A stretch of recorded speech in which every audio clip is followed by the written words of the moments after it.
La succession des éléments qui mènent à l'implication de l'esprit dans la matière et dont l'origine se trouve dans le cycle lunaire a une valeur intemporelle.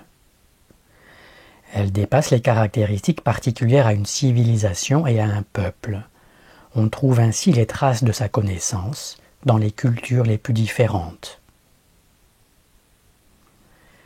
Si nous partons à l'exploration des vestiges que les anciens Égyptiens ont par exemple laissés derrière eux, il ne tardera pas à apparaître à notre vue la même articulation colorée que celle sur laquelle se fondent les motifs et les frises amérindiens. La séquence colorée vert, rouge, bleu, jaune, la séquence fondamentale et sacrée des Aztèques et des Mixtèques, se retrouve 2000 ans avant leur occurrence dans les codex, peinte sur les murs des tombeaux et des temples égyptiens.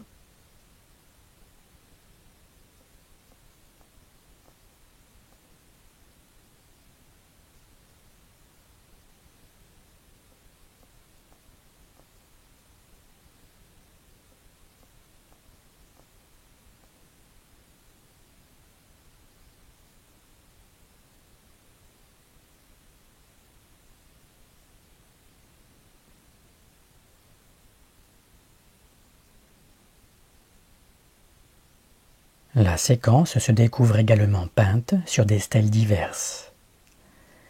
Notez comment les 4 fils d'Horus sont placés dans l'ordre idoine. À l'extrême gauche, nous voyons d'abord Kebesenouf, le rapace, qui identifie l'eau. Ensuite viennent Douamoutef, le chacal, qui représente le feu. Hapi, le singe, qui signifie l'air. Et enfin Imset, l'être humain, qui est la terre. La déesse Isis représente, nous l'avons vu, un aspect de l'élémentaire. Elle positionne ses ailes, l'une en direction de la terre, l'autre du ciel. C'est elle qui introduit les 4 éléments au 5e, l'élément central, et qui enfin permet le déploiement spirituel. Passage de la terre à l'éther. La suite colorée apparaît dans différents sarcophages, comme celui-ci, photographié au musée de Luxor. Sa présence se révélera aussi dans les parures et les objets cérémoniels, qui s'en inspirent largement. Cette photo montre en détail l'attache d'un collier. En y regardant de plus près, on s'aperçoit que les couleurs n'y sont pas organisées n'importe comment. Le vert n'est présent qu'en haut du collier. Vient ensuite le rouge.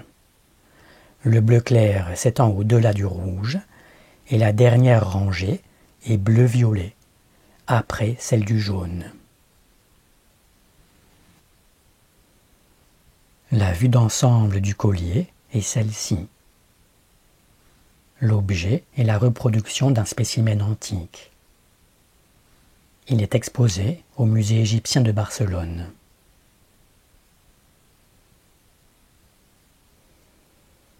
Dans le célèbre collier de Séneptisi, les couleurs sont organisées selon la même séquence.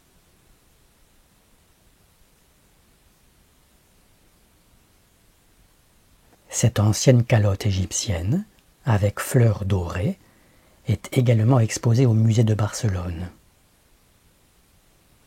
Le vert pâle se trouve au centre du bandeau. Viennent ensuite le rouge, le bleu et le jaune doré.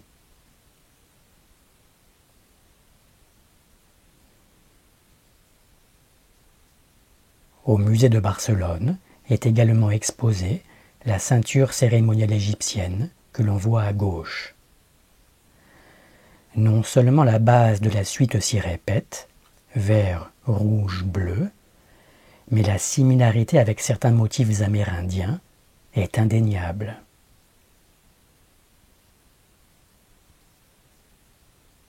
Observons maintenant l'Ouraïous. À gauche, il s'agit du masque en or du pharaon Amenémopé. À droite, d'une peinture de Ramsès III, qui se trouve dans la tombe d'Amener-Képéchef. Comme les connaisseurs de l'Égypte s'en seront peut-être déjà souvenus, l'Ouraïous, ou serpent dressé, l'un des symboles les plus sacrés et importants de l'Égypte, et représentant l'éveil spirituel, est habituellement vert à sa base, puis rouge et bleu en allant vers la tête. Il s'agit encore une fois de la même séquence à laquelle il est fait allusion.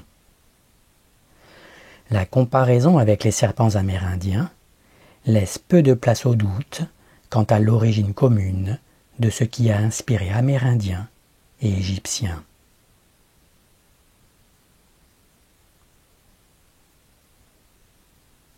La forme circulaire que l'on voit en haut sur ce dessin amérindien, et à laquelle mènent les deux traces de pas, est nettement similaire au double Ouraïous égyptien, au point qu'il est difficile de ne pas considérer que les deux symboles se réfèrent au même processus universel. Le double Ouraïous, symbole suprême et majestueux, exprime au travers de ces deux cobras l'harmonie entre les polarités positives et négatives. La version amérindienne est une stylisation de germes végétaux en croissance, ce qui renvoie au thème sacré de la fertilité et de la vitalité.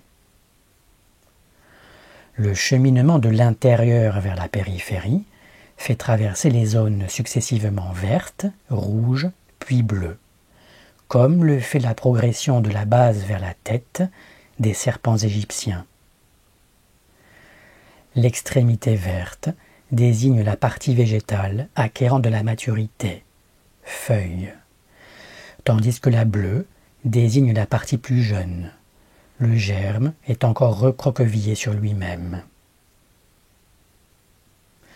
Dans chacun des deux symboles, amérindien et égyptien, nous avons se dupliquant par symétrie deux parties rouges, une verte et une bleue. Ce qu'elles signifient est ce qui sera formalisé dans le célèbre tétragramme hébraïque, le Yod et Vav E, ou nom divin de 4 lettres. Les 3 lettres qu'utilise la formule hébraïque, l'une étant présente 2 fois, se réfèrent chacune à un élément. La lettre hébraïque Yod est associée à la graine ou au germe.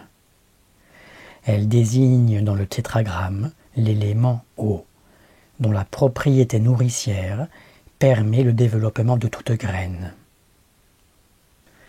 La lettre E signifie ouverture ou fenêtre.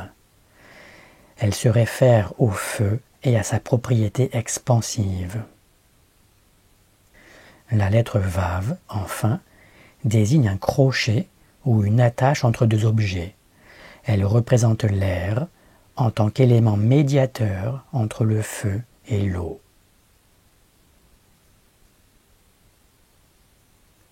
Dans notre schéma des polarités, la formule s'explique de la manière suivante. Après avoir abouti à et impliqué l'éther, le cycle se perpétue et redébute avec l'eau intérieure. Le Yod représente l'eau qui, alors en surplus, passe du petit carré au grand et éveille la polarité positive. Sa partenaire étant renforcée, le feu intérieur actualise son potentiel et s'éveille en tenant compte d'elle. C'est cette mobilisation particulière du feu intérieur que représente la seconde lettre du tétragramme, E. Le Vav, 3e lettre, identifie l'air intérieur. Celui-ci affirme sa présence afin, en tant que partenaire, d'équilibrer l'embrasement prochain du feu extérieur. Enfin, feu et air étant équilibrés, Le feu intérieur a la latitude de venir nourrir l'extérieur. Il se constitue alors un puissant feu extérieur, en polarité positive, ainsi qu'une alliance entre intérieur et extérieur. On comprend que la dernière lettre de la formule soit un autre « et », car elle concerne également le feu. C'est à Moïse qu'est attribuée, dans l'épisode du buisson ardent, la réception de la signification du tétragramme. Le divin se révèle d'abord à lui sous la forme Eye Asher Eye, que l'on traduit souvent par « Je suis celui qui est ». Ces trois mots, qui ont fait couler beaucoup d'encre, signifient à correctement entendre « Je suis l'homme », en qui le divin lui-même s'exprime, en qui il est présent. Il s'agit de la reconnaissance que l'être humain est habité par le Créateur lui-même, l'ineffable, et que celui-ci lui a accordé un rôle dans la création. L'être humain a une place définie dans la nature, aux côtés d'autres créatures telles les anges et d'autres intelligences. Avant d'être le guide des Israélites durant l'Exode, Moïse fut probablement, ne l'oublions pas, un prêtre égyptien. Nourri à ce titre des enseignements et de la sagesse égyptiens, il sut, grâce à sa maturité, en pénétrer la signification et en comprendre l'universalité. Le double germe végétal, avec une partie jeune, à la terminaison bleue, et une partie mûre, à la terminaison verte, est typique des écrits amérindiens. Voici encore deux exemples où il apparaît. La partie verte peut s'identifier à l'eau extérieure et la racine rouge qu'elle prolonge au feu intérieur. La racine rouge et la partie bleue qu'elle prolonge sont le feu extérieur et l'air intérieur. Le symbole amérindien est donc exactement similaire au Yodé-Vavé hébraïque.